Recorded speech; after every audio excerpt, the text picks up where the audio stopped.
মণিপুরে বিধানসভায় বিজেপির সংখ্যাগরিষ্ঠতা আছে, কেন্দ্রীয় বিজেপি সরকার তা সত্ত্বেও মুখ্যমন্ত্রী এন বীরেন সিং পদত্যাগ করার পর শেষ পর্যন্ত রাষ্ট্রপতির শাসন জারি করা হলো উত্তর পূর্বের এ রাজ্যে।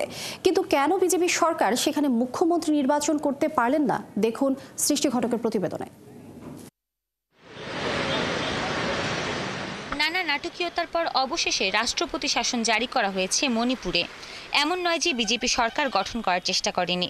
বিজেপি কেন্দ্রীয় নেতৃত্ব দলের সাংসদ সম্বিত পাত্রকে দায়িত্ব দিয়েছিলেন মণিপুরে সরকার গঠনের বিষয়টি নিয়ে আলোচনা করার জন্য।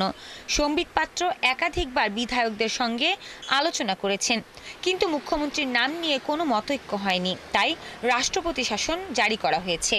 স্বরাষ্ট্র মন্ত্রণালয়ের বিজ্ঞপ্তিতে বলা হয়েছে, মণিপুরে এমন একটি পরিস্থিতি তৈরি হয়েছে যেখানে রাজ্যের সরকার সংবিধান অনুসারে কাজ করতে পারছে না।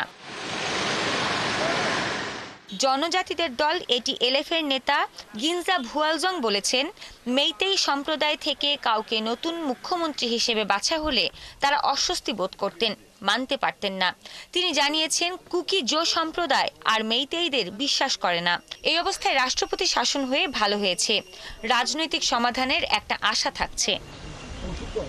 জানা যায়, বিজেপির মধ্যেই মুখ্যমন্ত্রী কে হবেন তা নিয়ে প্রবল বিরোধ ছিল। কুকি বিধায়করা মেইতেইদের থেকে কাউকে মুখ্যমন্ত্রী করার প্রবল বিরোধী ছিলেন। মেইতেইদের দাবি ছিল তাদের মধ্য থেকেই মুখ্যমন্ত্রী করতে হবে। তাছাড়া মেইতেই নেতারাও কোনো একটি নাম নিয়ে একমত হতে পারেননি। মণিপুরে বিধানসভা বহাল রেখে রাষ্ট্রপতি শাসন জারি করা হয়েছে। এই বিধানসভার মেয়াদ শেষ হবে 2027 সালে।